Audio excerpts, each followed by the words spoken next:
Okay, hey everybody, this is Grace, and I have an upcoming, finally, doctor's appointment. Well, it's a nurse, and as far as I know, it could be a PA.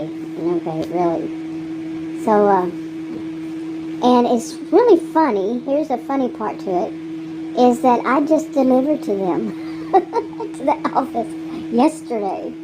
Okay, seriously. And I was kind of like, I hope that's not it. I hope this one isn't it, or that one. Well, at first I was saying, I think, I was thinking, I wonder if it's one of these two here. And it's inside the hospital, and on a certain floor. And there was another one. And I don't remember the name of the person, so I kind of looked at the doors, and I'm like, I don't remember any of these names. And it was different from the one that was scheduled. But the provider canceled because, I guess, who knows, sick, going out of town, whatever. And I would not have known if I hadn't called to see why they hadn't called me to see if I was going to make it. And they said, you should look on your portal. And I said, why would I? I didn't say that, but that's what I'm thinking. I wouldn't know that I have to look on my portal. You know, it's going to be my first visit to them ever, okay? First.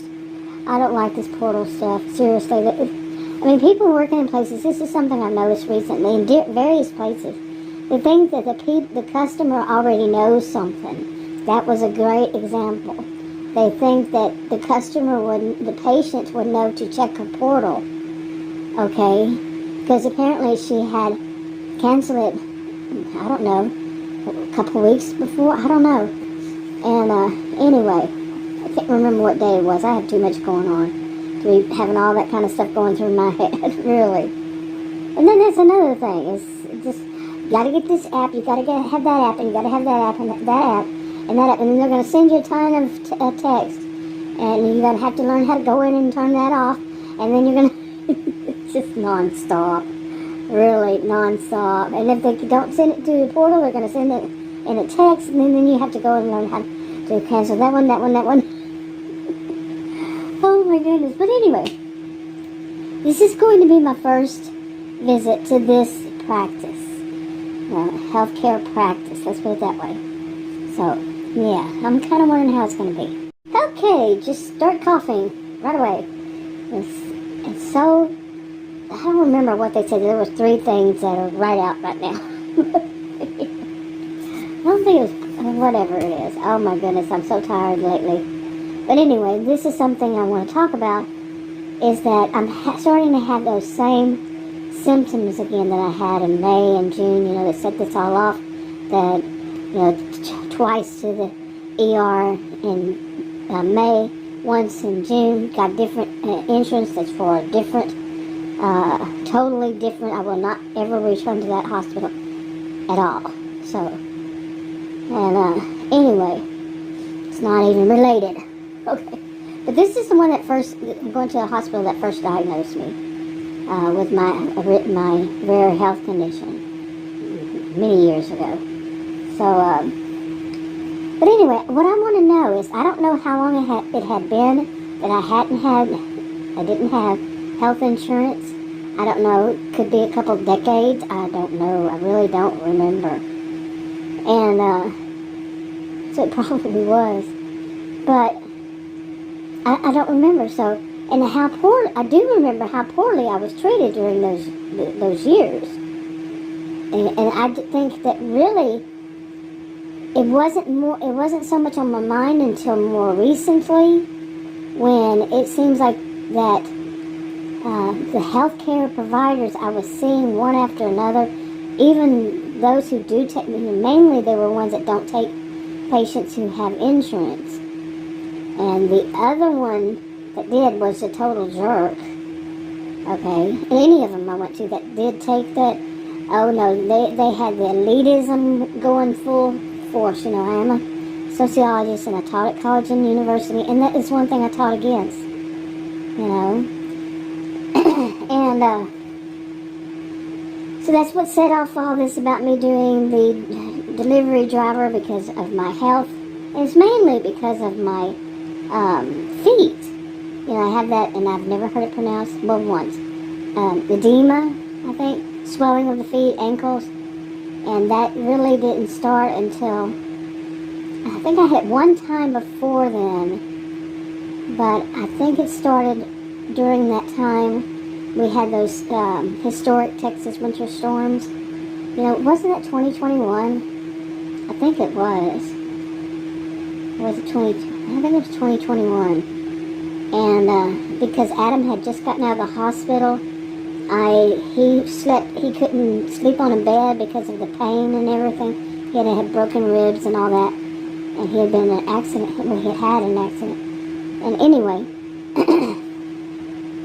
so he had to sleep in his armchair, and I had to sleep next to, in my armchair next to him. During that time, because I had to be there in case something happened, and right there next to him, and that is when I first started having this edema really bad. But that's the reason I need to work to see how much I can do, how much I can't do. It has to be something that is, I can go home and lie down if I need to, or whatever if I need to. So it's got to be more like an independent contractor, and that's the only thing I knew. Seriously, the only thing I knew I could do. I can't go and work in an office and sit there all day. Not going to happen. So anyway, so now I'm finally going to see the nurse. This is going to be a nurse there. And then that would shorten the time, allegedly, possibly, that I get to see the doctor. Now, the doctor's first appointment was in January last time I spoke. It could be in February now. So they said, but the original one that scheduled it, she said then they could fast track me to see the doctor. And then the doctor would get me to see an endocrinologist. So what year I'm going to finally be able to see that, have an appointment with that endocrinologist, is a good question. The one that I knew that was here, they were scheduled the last time I had tried to call. I think it was something like 6 months or something. I don't know. It's ridiculously far apart. And that, I don't think she was specifically for that. So maybe they actually know something than just like one of these places that didn't take insurance or did and whatever. Horrible place.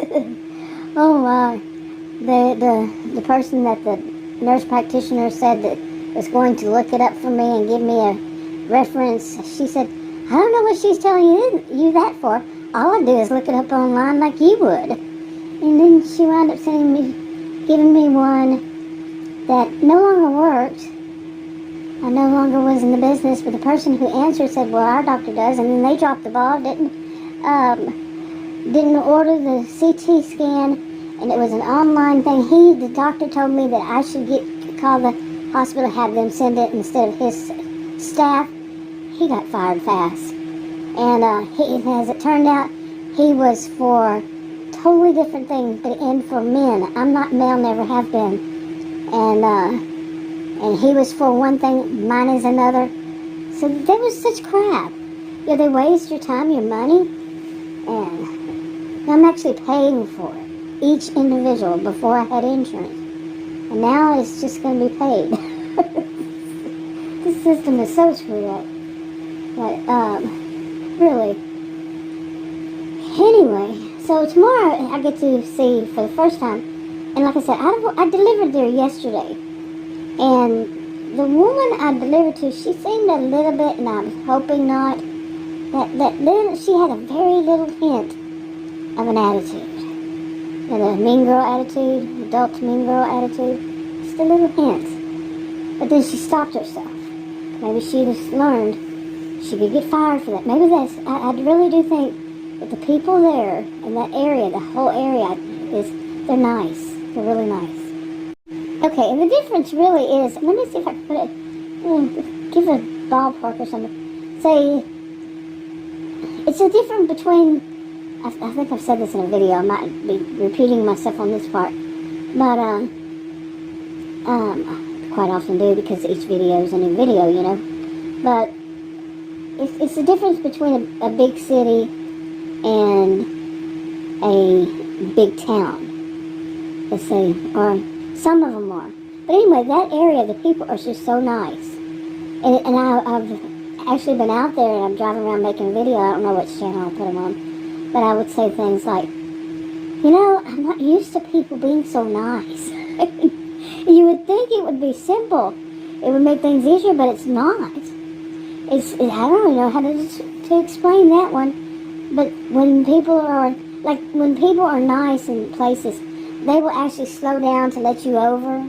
They don't sit there and hang on your side, seeing that your blinker's on. They're not going to just be mean and rude, and it's all about them. They actually will slow down and let you over. And I'm like, well, what are you doing? Because I'm not used to it. I'm not used to it. And, different things like people opening the doors for you, or just the way they treat you is so much nice and sweet, and like inside stores. I remember that culture shock. I didn't say that in the video, that it's like culture shock when I would go back to my hometown, because people in stores treated you nicely. There was no need to put you on the defensive like they do in many places here in Narcissismville. Remember, Narcissismville is just a name I give it. Not everybody's like that. All that is fictional anyway. Does not really exist. But yeah, and I've said this in the past, it's like night and day going into this area that I go into now. And I found my area, and I'd already said that. Anyway, and to do deliveries, and it's just so different. A world of difference. It's kind of like you can tell who's driving through there from Narcissismville. Seriously. It's just like, wow, really, night and day. And, of course I don't know for certain, but it's just a feeling because of the way, like in what I call Narcissismville, the way people drive, too many, I'd say most drive, is so self-centered, so selfish. And then I go there, it's a world of difference. It's just the opposite. It's just so polite. Okay, and now I'm saying that I'm trying to really stress on that. Stress it, the whole thought, because now I'm going to see how it is with healthcare there. Okay, now I have a feeling if I would have scheduled it here in Narcissismville, yeah, it would have been the same crap. But at the same time, I don't know that. I won't know that. Because if I go there, the people are already nice there. Now, are these going to be people who drive into it? People who live there? I don't know. So what if I go there and it's just the same rude crap all over again? And when I say rude, it's bad. It's kind of like they overstep boundaries. It's not kind of, it is. You go to see your doctor or your nurse or your whatever to a practice for the first time. Yeah, they're going to ask you questions. I know this.